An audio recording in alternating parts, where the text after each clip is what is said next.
In Mere Christianity, C.S. Lewis noted that nearly all we call human history is one long, terrible story of man trying to find something other than God, which will make him happy. The cultural mantra most often heard today is don't think, just believe. And that is true whether you find yourself in a church, on a college campus, and even the workplace. Asking questions, especially questions that challenge the status quo, are off limits in many places on many subjects. But does this uncritical approach to life really provide any emotional or intellectual satisfaction? Is it really possible to go through life without assessing the reasons why we believe and act in certain ways, as opposed to believing and acting in certain other ways? The fact is, friends, people want answers to their very serious questions. This in turn means that people believe truth exists, whether they will admit that or not. Do you consider yourself prepared to answer questions from your friends, family, or coworkers? Stay tuned for my conversation with author and apologist Nancy Pearcey next on the Soaring Eagle Radio Show.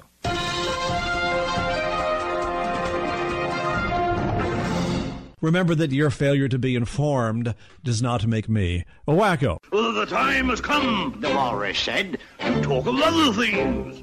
Of shoes and ships and sealing wax and cabbages and kings. My mind doesn't work that way. I got this real moron thing I do. It's called thinking. And I'm not a very good American because I like to form my own opinions. I have certain rules I live by. My first rule, I don't believe anything the government tells me. And I don't take very seriously the media or the press in this country. Toto, I have a feeling we're not in Kansas anymore.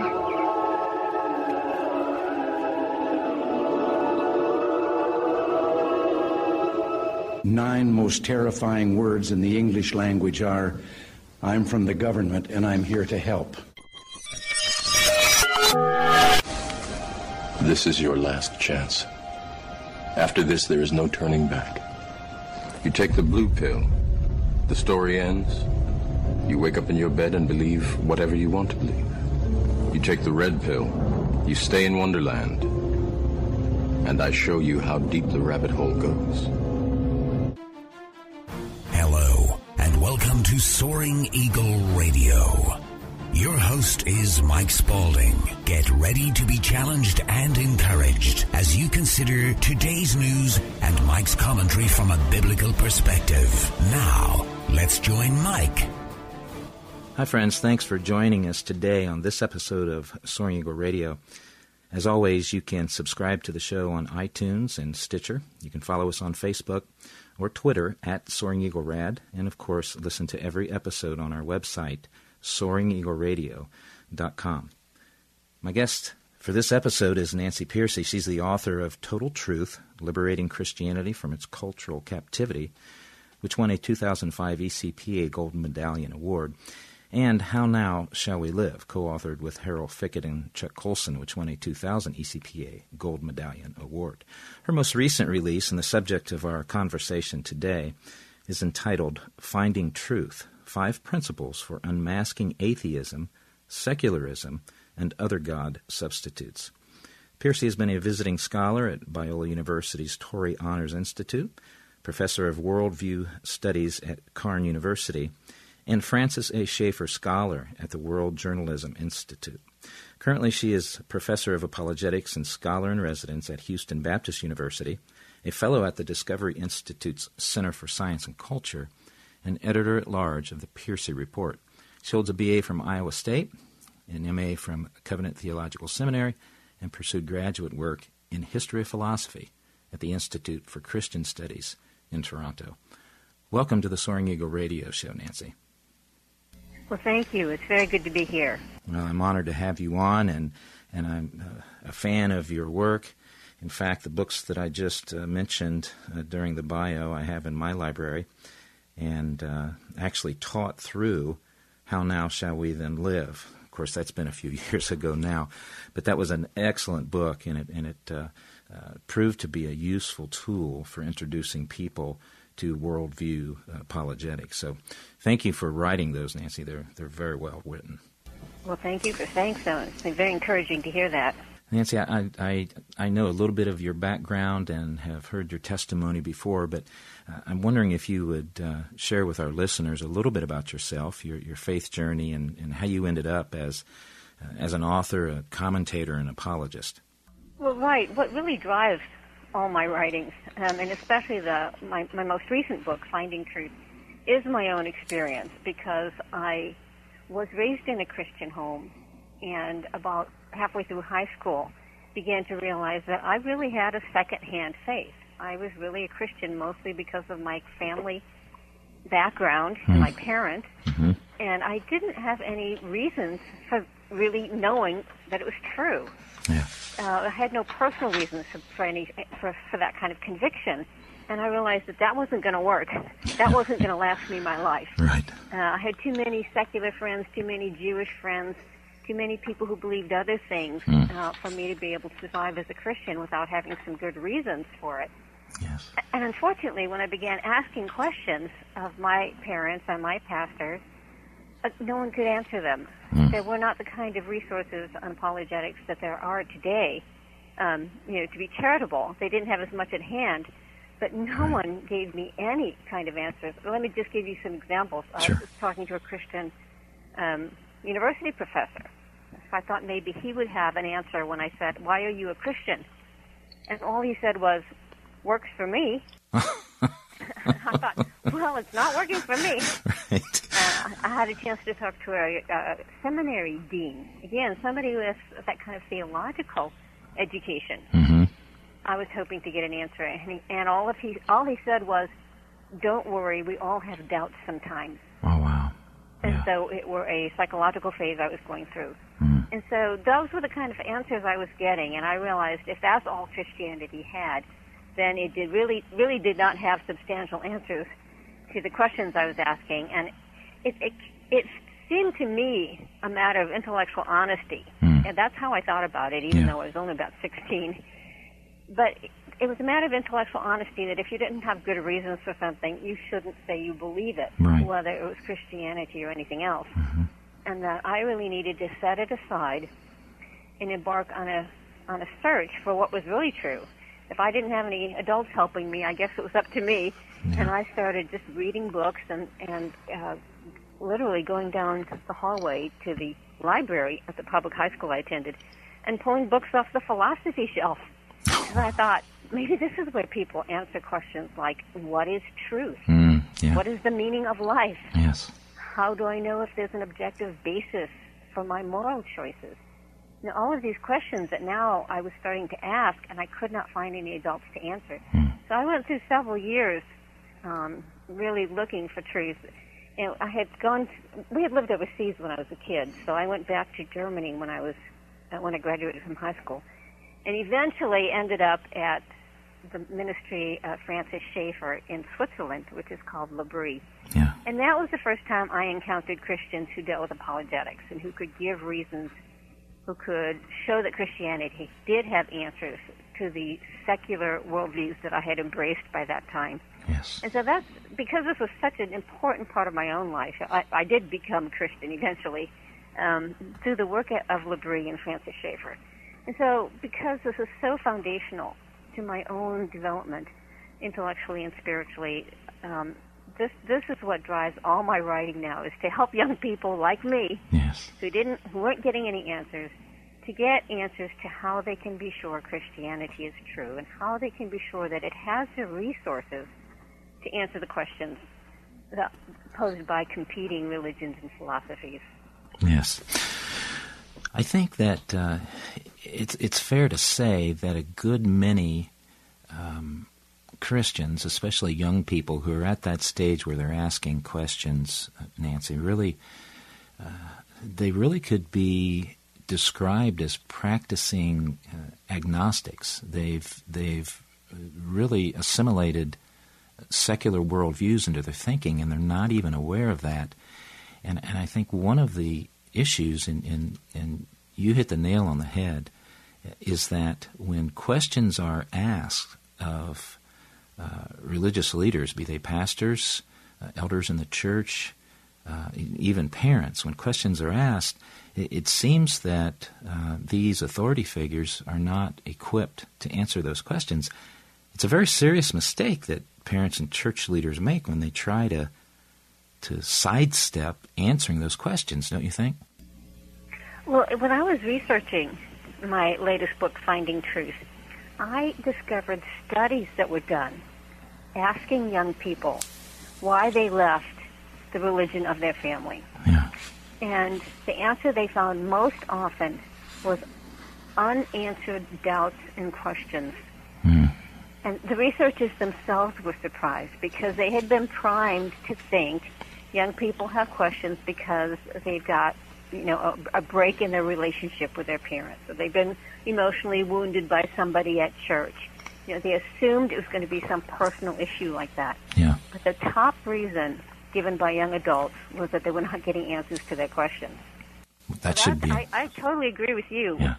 This is what Christian leaders, pastors, parents need to really take to heart, is the empirical evidence is showing us Yes. that the main reason young people are leaving the Christian faith is that they have unanswered doubts and questions. Yes. We need to start thinking of talking to young people as a form of cross-cultural missions. Mm-hmm.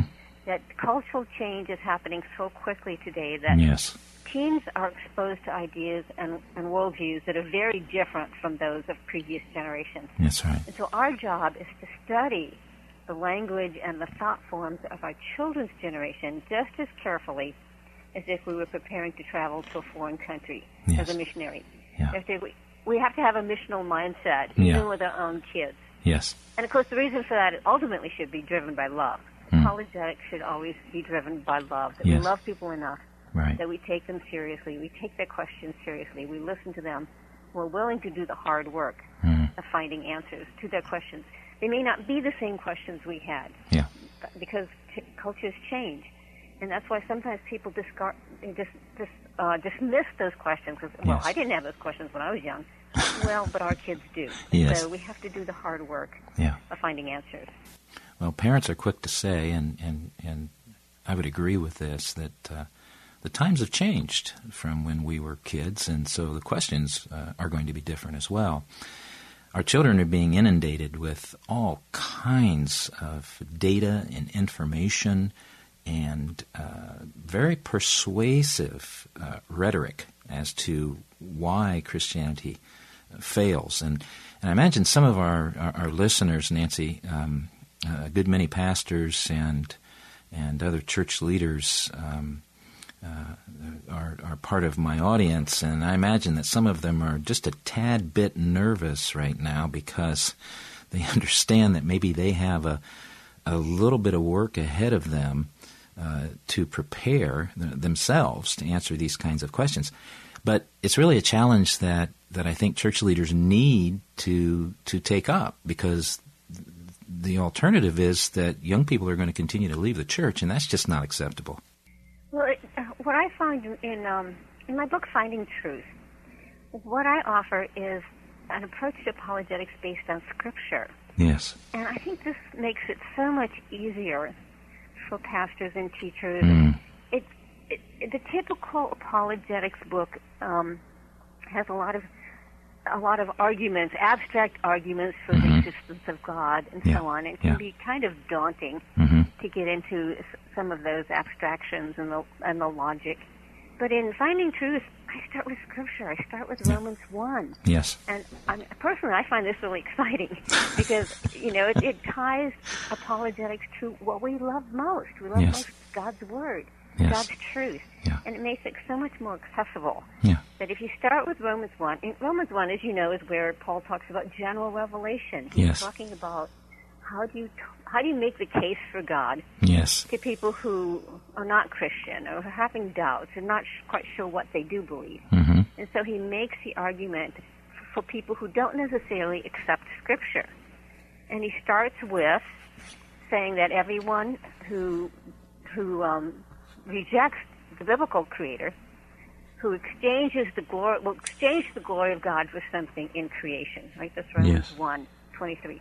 Yeah. They'll exchange the glory of God for something in creation, which means an idol. So he doesn't necessarily mean a golden calf. It can mean anything that you put in the place of God as the ultimate reality, as the eternal, self-existent, uncaused cause of everything else that exists. So today, it's less likely, in fact, to be something concrete like a statue, but it could very well be something abstract, like matter. Yes. Is matter part of the created order? Well, sure it is. Sure. So the philosophy of materialism qualifies as an idol in the biblical sense. Well, what about reason? Can reason be an idol? Yeah. Certainly. Yes. So the philosophy of rationalism is a philosophy that puts human reason in the place of God as the source and standard of all truth. And so when we encounter the world of ideas for the first time, it's easy to get overwhelmed. It's easy to think this is going to be hard work. The Scripture is telling us, don't get distracted by the details. Yeah. Cut to the heart by asking, what is its idol? Yeah. Because whatever functions as this God substitute is going to shape everything else. And that really simplifies the task of the beginning steps of evaluating non-Christian worldviews. Yes. First of all, find its idol. Well, that's one of the outstanding things about your book, Nancy, Finding Truth. It's subtitled again for our listeners, 5 Principles for Unmasking Atheism, Secularism, and Other God Substitutes. So it's not limited to just atheism and secularism, but it's going to tackle some other things. And the book lays out a very clear outline. And I do want to add, too, for our listeners that you've even included a study guide in the back of the book that is great for one-on-one or even small group study. And you've already mentioned that you start with the Apostle Paul's letter to the Romans, and especially chapter 1. And in your book, if I recall, you actually call Romans 1 an apologetics training manual. And then from that passage in Romans 1, I think starting at about verse 18 or 19, you go on to identify 5 principles or strategies that every Christian can very easily employ to analyze competing worldviews. And I do want to say something about worldviews for our listeners, Nancy, and then I'm going to let you elaborate on these 5 principles. When we talk about a worldview, we're simply talking about how someone interprets the data that they see. How do they interpret that, and what meaning does that have for them, and then what behaviors or decisions are made on that basis. And so by that definition, every person has a worldview, whether they can describe it as such or not. And so one of the great things about your book is that you outline these principles. And so I'd like, if it's okay, Nancy, to look at, because what you've done is you've taken 5 principles and you've devoted an entire chapter to each one of those principles.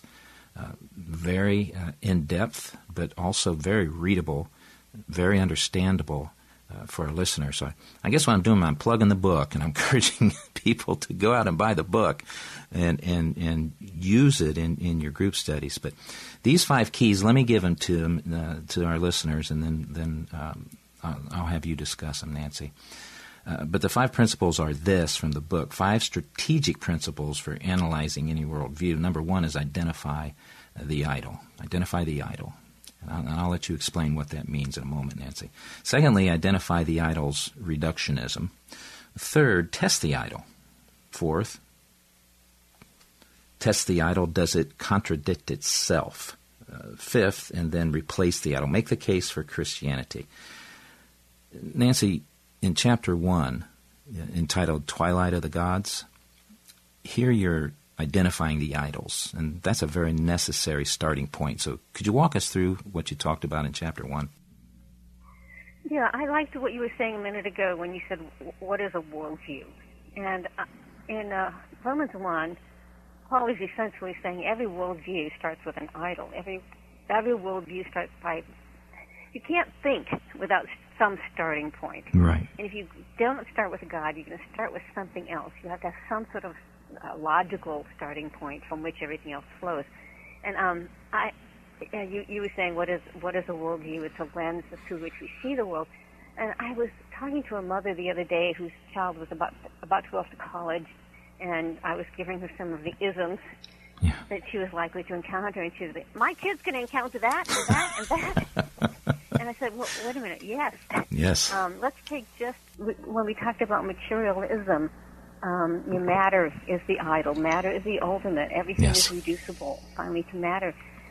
You have to realize that that is the underlying assumption in virtually every subject area today. Yes. Whether it's in psychology, people like Freud, whether it's in biology, ever since Darwin, whether it's education, John Dewey, whether it's political science, people like Marx, or law, Oliver Wendell Holmes, just to cite some of the key figures in each of these fields. No matter what field you are in, your child is going to need to understand materialism because it's the underlying worldview for all of the theories in those fields. And if they're not ready, here's another tragic story. I met a woman not too long ago whose son had gone off to the local state university to study psychology. And psychology, like all of the others, most of the theories are secular, most of them are anti-Christian. His teachers treated Christianity as a sign of emotional immaturity, that you can't grow, you just won't grow up, and therefore you project an imaginary father for you into the sky. And even though he came from a very warm, loving Christian home and church, he was completely unprepared to answer those kinds of isms. And in the first semester, he had lost his faith. And so this is why it's so crucial that we equip our young people with the ability to go below the surface and say, okay, this is a worldview, this is an ism. Let me what are the basic isms that are going to be taught in this field, and what are the underlying idols that drive each of the isms? And Romans 1 is incredibly relevant to our own day, because it teaches us how to go under the surface and find what is the core commitment in each one of these worldviews. And then the next principles will follow from there. But that is the crucial first step. Can you identify the idol that's driving the theories that you hear in the classroom? One more story. I just can't read this one because I can't resist telling you this one. It came from an email about 3 days ago from one of my former students, another psychology student. She said, I just started a graduate program at the University of Houston. I live in Houston. I teach at Houston Baptist University.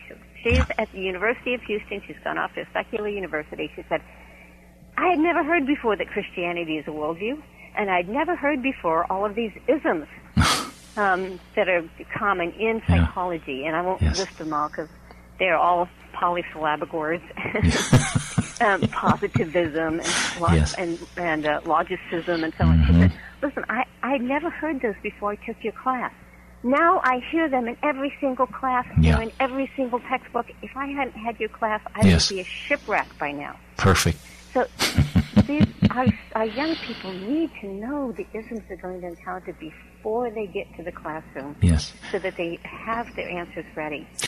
And Nancy, just for clarity's sake for our listeners, would you explain what materialism is and why it has no position or no ability, really, to critique the supernatural?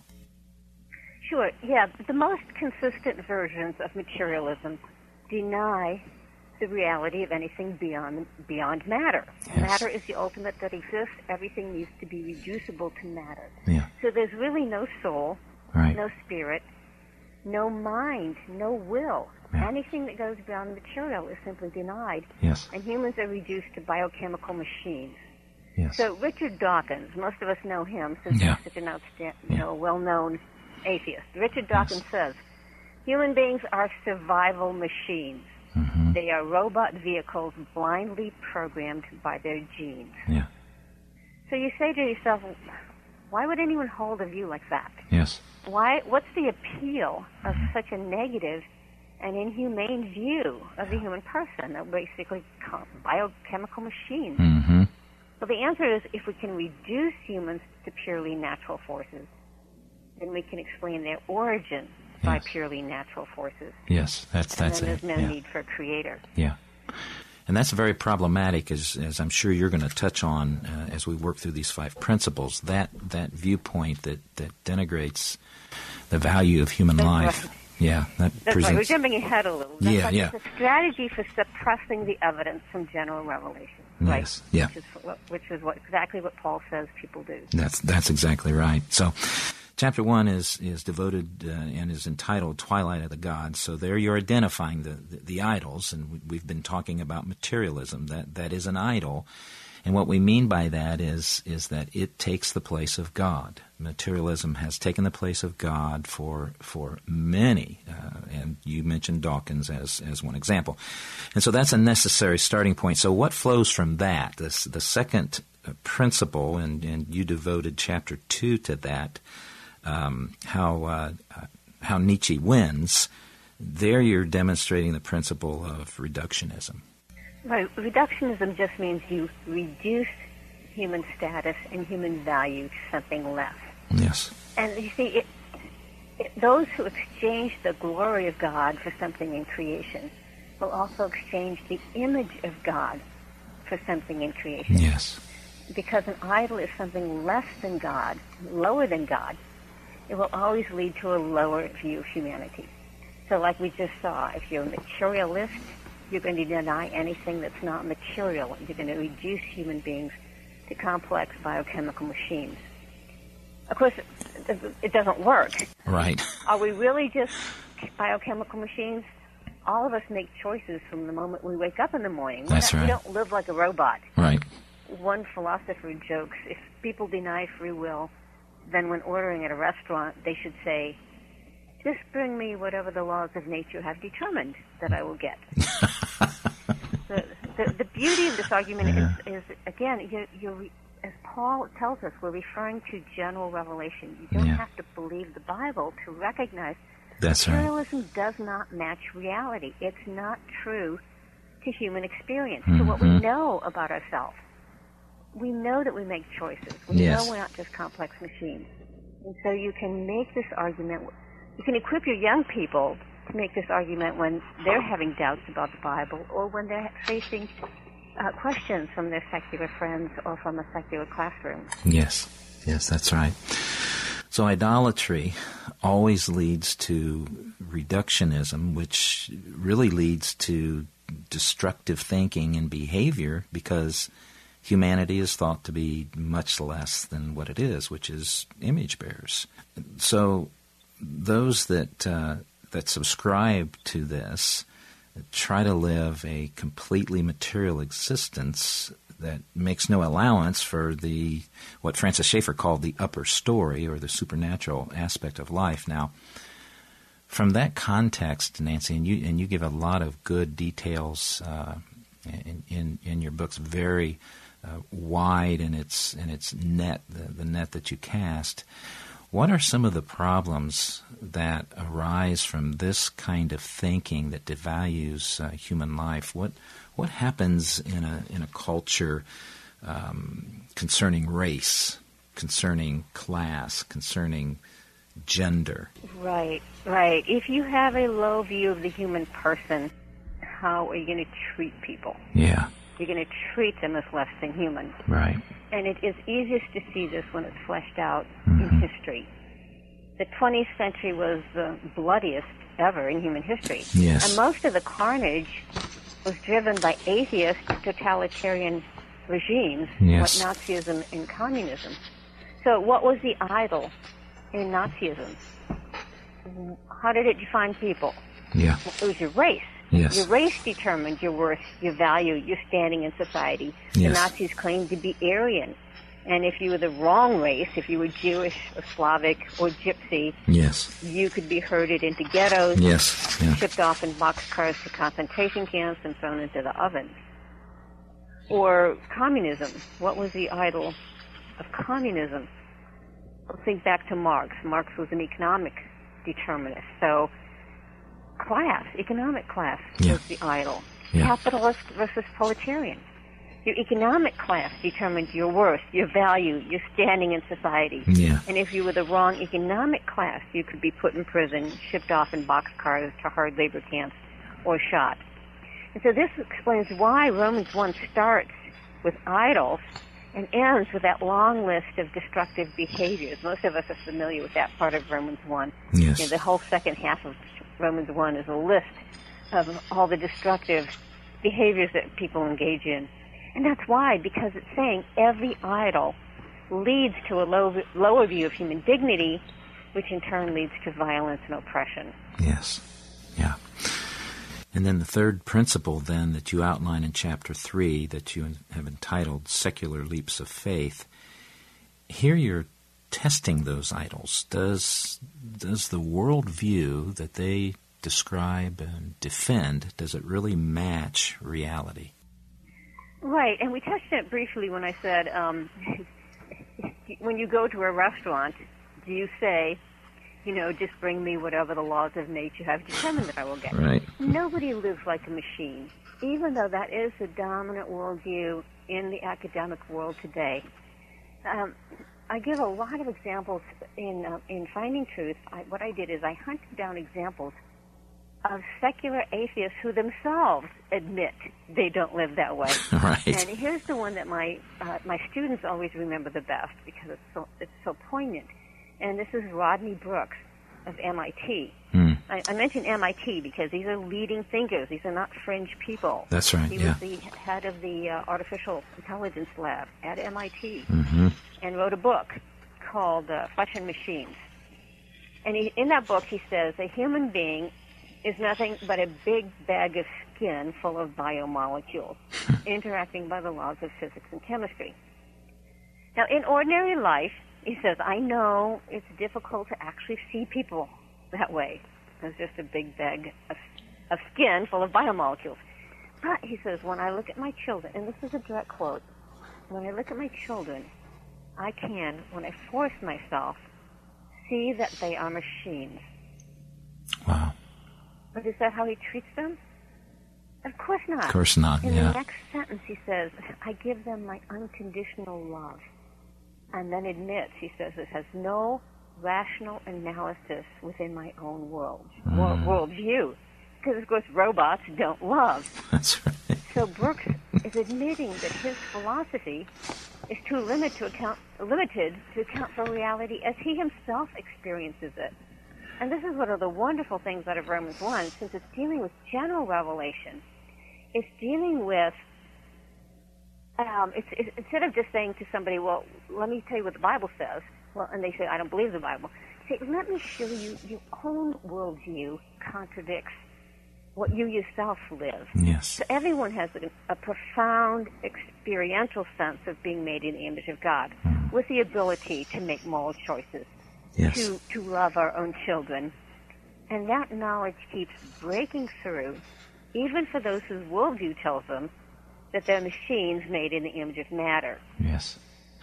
And that's why Paul says general revelation is so compelling that people are without excuse. Yes. Yeah.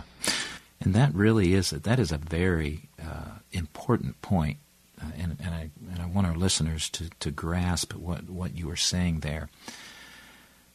Those such as the MIT professor that you mentioned, Rodney Brooks, that live that way one way in their professional life, but in their personal life they live in a completely different way. That has to create for them.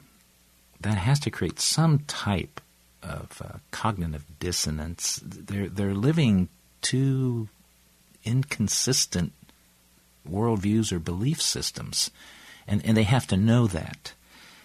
And so if we use scripture such as Romans 1 to point that out, we're actually coming on to the field where they live, and that has to make sense to them. Don't you think, Nancy? Well, I think it's what Paul is implying in Romans 1 when he says, he talks about those who exchange the glory of God for something in creation. Yeah. And then it says, how does God deal with them? Well, he gives them up. Yeah. What? That's not what we would expect. Right. But what the text is implying is that he's letting them say, okay, fine, you live out your worldview and see where it leads you. Yeah. Yeah. And that's exactly what is happening with these people. They're living it out and seeing that it leads to cognitive dissonance, that their worldview keeps contradicting their own experience. Yes. Another example, Steven Pinker, one of the best-known sort of public intellectuals today, a cognitive scientist, formerly at MIT, now at Harvard, and he wrote a book in which he said, when I'm in the laboratory, I treat people as complex data processing machines. That's his favorite phrase. We are data processing machines. Wow. And then he literally says, but when our work winds down for the day and we take off our lab coats, we go back to treating one another as free and dignified human beings. And that's a direct quote, too. Wow. In other words, when you go home to your wife and kids, you can't treat your wife like a data processing machine if you expect to be married very long. That's right. And it was an amazing admission that his own worldview doesn't fit his own experience, that he's experiencing that cognitive dissonance. Yeah. And God is, in a sense, letting him live out his worldview to the point where the contradiction with reality is just glaring, that he himself has to say, I have to leave my worldview behind when I go out into the real world. Yes. I can use it at work when we're dealing with theoretical things, but as soon as I go out into the real world, I have to leave my worldview behind. Yes. Well, you and I would say to him, shouldn't that make you rethink your worldview? Doesn't that make you think you should maybe go back to the drawing board and come up with a worldview that fits the real world? Yes. Isn't that what a worldview is supposed to do? Yes. Is to give you a map of the real world that you can actually live on its basis. Yes, that's right. Yeah. There's freedom, rest, and peace of mind in that. Being a believer, of course, I have my own biases and presuppositions, but it's still hard for me to understand how someone can really live a fulfilling, both in career and family life, holding dueling, inconsistent, incompatible worldviews. Now, in your book, Nancy, you really pressed that point, and I thought Chapter 4 was great. You've entitled that "Why Worldviews Commit Suicide." So there you're picking up on the fact that worldviews other than Christian theism have issues matching up with reality, and that's a well-known truth. So you push that point in Chapter 4, "Why Worldviews Commit Suicide." There you're examining worldviews for contradictions. You're really asking the question, are they self-refuting? And take us through that chapter. Yeah, I really love the way Romans is giving us a scriptural basis for all apologetics arguments. All apologetics arguments are going to fall in one of those two camps that you just described. You either test it against the real world, and it better match, or you test it for internal consistency. Yes. All arguments end up being either one of those two. And Romans is giving us the basis for why they work. So the second one is internal consistency. And again, it has to do with that reductionism, the idea that you have a lower view of the human person. When a worldview reduces the human person to something less than fully human, when it says they're just complex biochemical machines or whatever. Yes. That includes our mind, yes. rationality, yeah. reason. But then how do they argue their own case?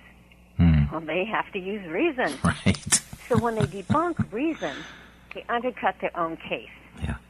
So let me give you some examples from some of the isms that are very common on today's university campus. Yeah.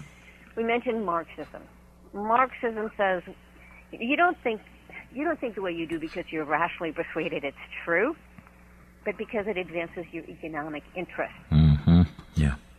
Well, to be consistent, Marx has to apply that same theory to his own views. Yep. That's right. Well, did he come up with his own views just to advance his own economic interests? In which case, why should the rest of us pay any attention to it? That's right. He shoots himself in the foot. Yeah. Well, Sigmund Freud had an enormous influence on the modern mind. says you don't believe what you believe because you're rationally persuaded it's true, but because of your psychological history, especially sexual repression. Yeah. Oh, well, what does that imply for the origin of his own theory? Mm-hmm. Onto the couch yourself, Yeah. Dr. Freud. Yeah. Well, postmodernism, that's kind of an esoteric term that's hard for many people to get their minds around, but it's really just saying that human rationality is swamped by non-rational social forces like race, class, and gender. So, what about their own theory? Yeah. Are they just mouthpieces for their own race, class, and gender? In which case, why should we pay any attention to them? That's right. So the phrase "commit suicide" is a phrase I got from an apologist named Greg Kokel, and he says that the theory is committing suicide because it's applying when its own criterion of truth is applied back onto itself. Yes. It kills itself. That's right. It discredits itself. It slits its own throat. Yes. There's a technical term for this, of course. It's called self-referential absurdity. Yes. But you can see why my students prefer to say it commits suicide. Yeah, that's right. And it's a standard tool in any philosophy or apologetics toolbox. I read it all the time. I'm reading philosophy books all the time. Mm-hmm. So, I'll read a book that'll it'll analyze this theory and say it commits suicide. It'll analyze that theory and say it commits suicide. It'll analyze that theory. And I finally get overwhelmed. I love this stuff, and I get overwhelmed. So think of your ordinary pastor or parent. Yes. They're going to get overwhelmed if they just try to memorize an argument for every theory out there. Right. So instead, you go to Romans 1. Mm-hmm. Romans 1 explains how it works and how to apply it.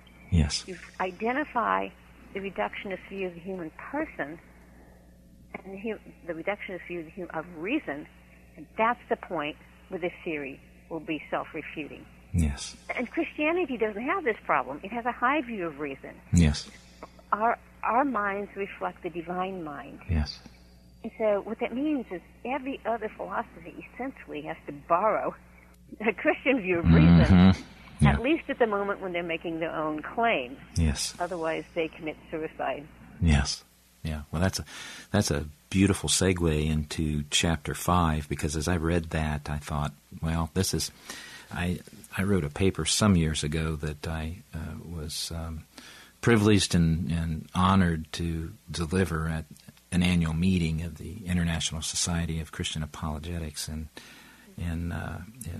Deerfield there at Trinity, and it was on the new atheism, and the point of the paper that I presented was that atheism, the new atheism, is blatantly smuggling in Christian morality, but acting as if they're not.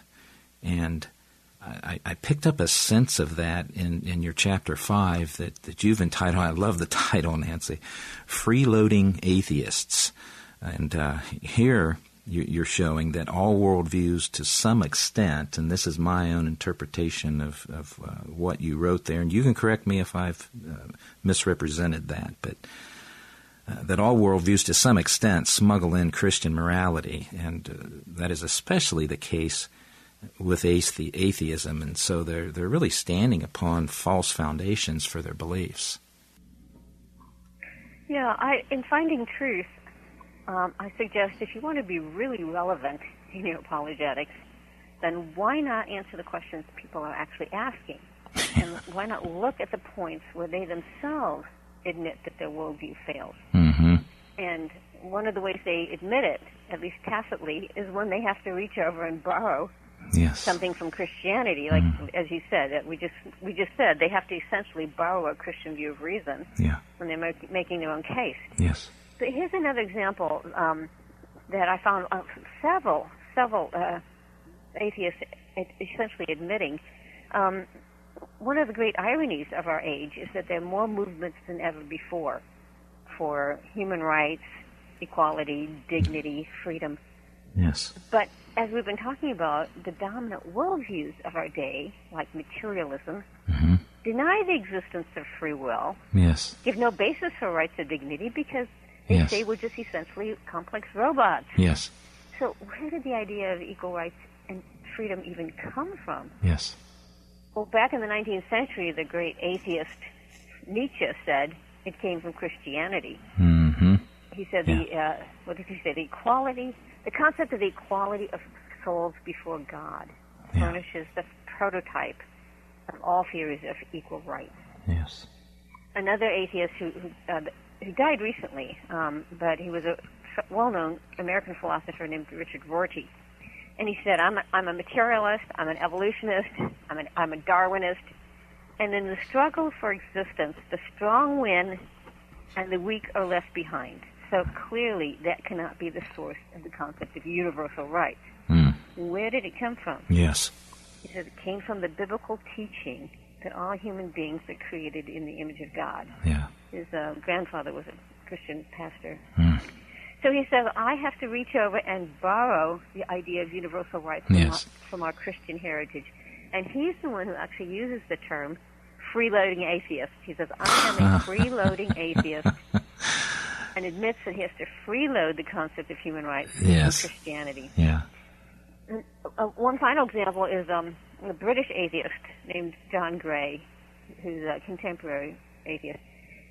He says, Darwin has shown us we are animals, and therefore any attempt to frame an atheist concept of human dignity is only a secular version of Christian faith. It's a derivative of Christianity. Yes. So the exciting thing is that elements of a Christian worldview are so compelling and so attractive and so appealing that even non-Christians keep trying to claim them.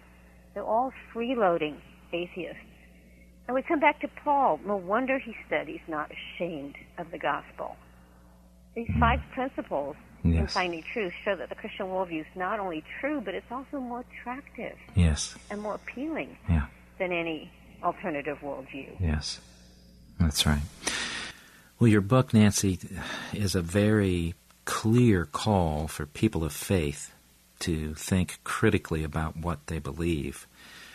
Why is this a challenge today among believers? You as a university professor, an apologist, a very wide-read and widely read, your books. In your experience, why is it such tough sailing to get believers to understand the necessity of thinking critically? Well, here we have to dip back into my earlier book, Total Truth. I have a whole section there, 4 chapters, on how we lost a Christian mind, how American evangelicals lost that sort of intellectual heritage. And it's a long story, but in essence, a lot of it was that American evangelicalism was shaped by the First and Second Great Awakenings. Yes. And there was a lot of good that happened then. A lot of people got converted. Yeah. And a lot of it is the main reason that Americans are more religious than all the other industrialized nations. So there's a good thing. Yeah. But it also had some negative baggage, and that is that the revival tended to treat Christianity as focused on a intense emotional conversion experience. It tended to underplay the intellectual side of belief, the cognitive side of belief, of teaching, doctrine, catechisms, and so on. And we're still dealing with a lot of the fallout of that period, where there was sort of a negative view of the intellectual understanding of Christianity and a focus on just emotional experience.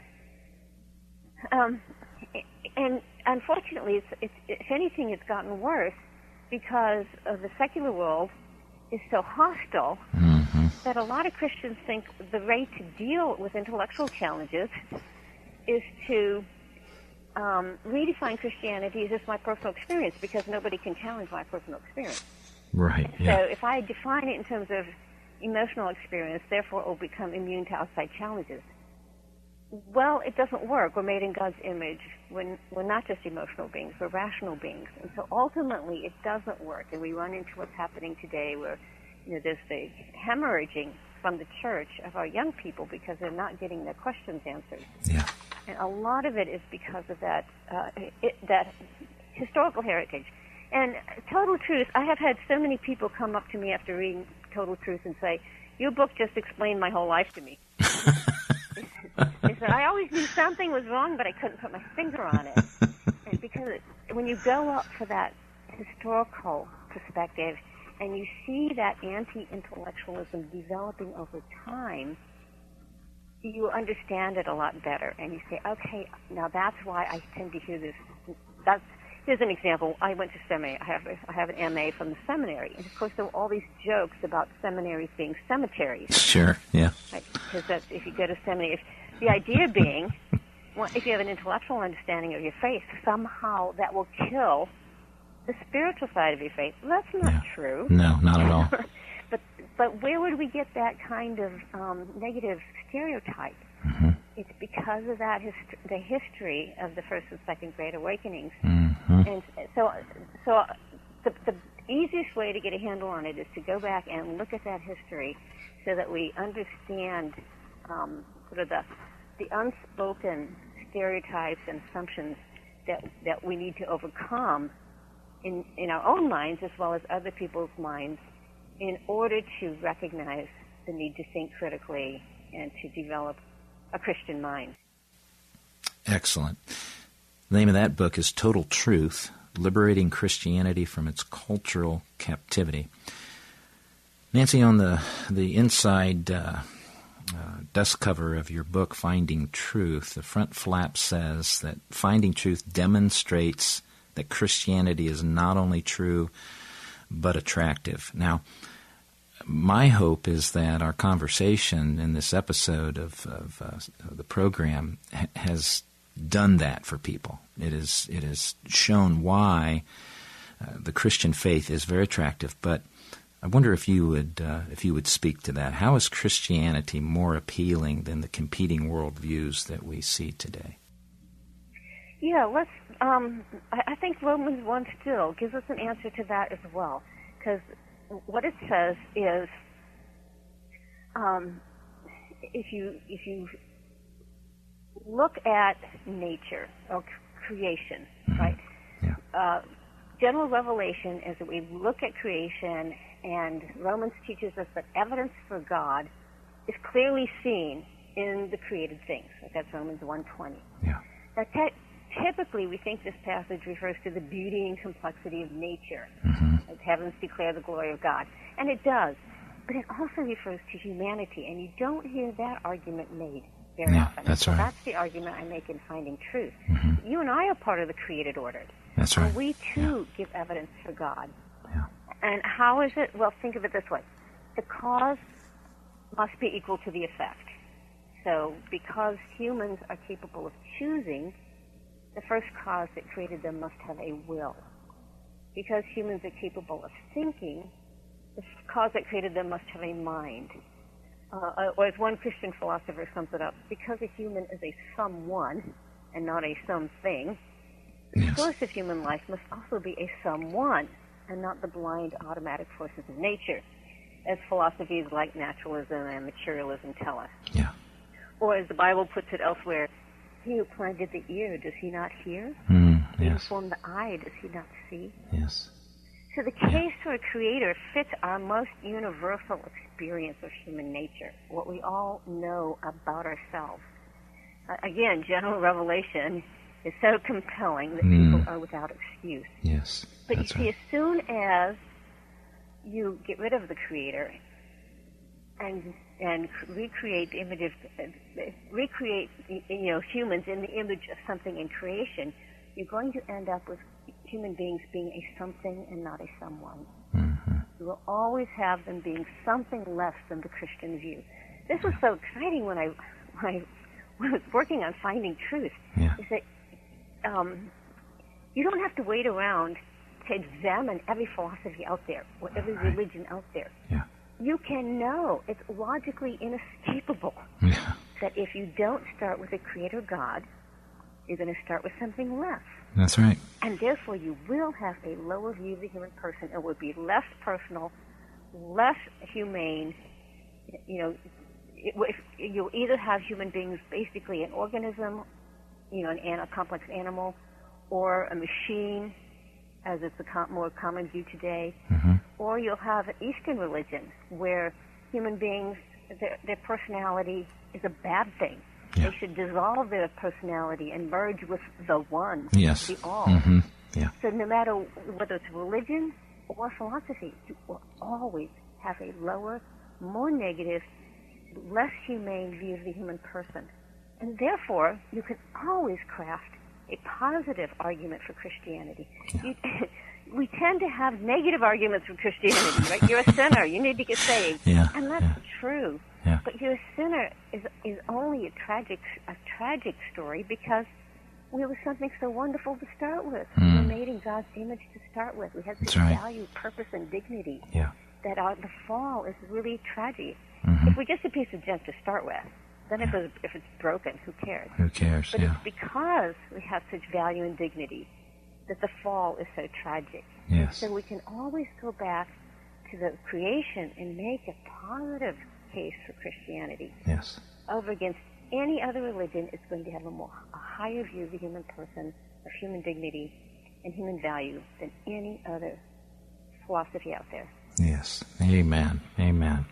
Your website is nancypearcey.com. Nancy and Pearcey is spelled Pearcey, nancypearcey.com. People can keep up on with what's going on with your work. Are your books available through your website, Nancy? No, they're not. Okay. No, you have to go to christianbook.com or Amazon, Okay. Barnes & Noble. The normal places. Yeah. And your speaking schedule, do you have that out there on your website? We're trying to get these things up. I need more assistance. Yeah. We will be getting them up. Yeah. Yeah. Thank you for asking. Well, there's another website I want our listeners to know about, and that's the pearcey-report.com, pearcey-report.com. Could you tell us a little bit about that, Nancy? Right. The publisher is my husband, Yes. Rick Pearcey, Mm-hmm. and it is a news website, but it's geared towards people who care about Christian worldview. So it has news, commentary, and articles. But it's geared toward people who want news that's related to things that that have an impact on Christian worldview. So it's a nice way to stay up to date on current events as they're of interest to us as Christians. Yes, and I can tell our listeners that it is a gold mine of information. I was out there again today just looking around and all kinds of resources. It's like a one-stop shop for news, so I encourage you to check that website out as well. Any new projects that you're working on, Nancy, you'd like to share with our listeners? I do have another book coming out, and the next book will be on life and sex issues. The sexuality issues in particular, of course, are so big today, and Christians are, again, sort of floundering a bit in terms of trying to figure out how to talk to non-Christians about it. Yeah. So that will be the goal of this new book will be how to get at the underlying worldview. You cannot argue moral issues directly because morality is always dependent on the underlying worldview. Yes. You have to learn to argue the worldview behind things like homosexuality, transgenderism, and so on.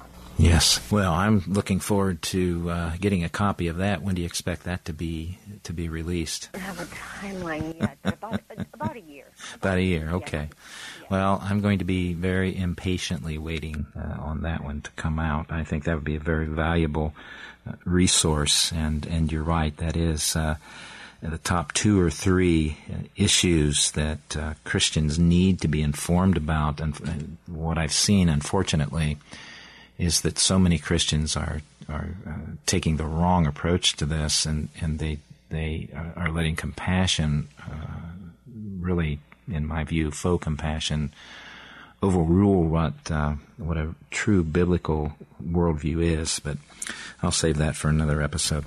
Nancy, I appreciate you being on the show with me and your work. It's very valuable for believers, and God bless you.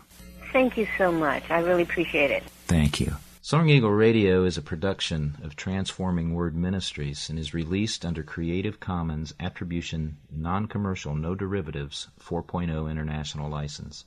You may subscribe to the show on iTunes, Follow us on Facebook, where you can discuss this episode, and follow Soaring Eagle Radio on Twitter at Soaring Eagle Rad, and listen to every episode from our website, www.soaringeagleradio.com.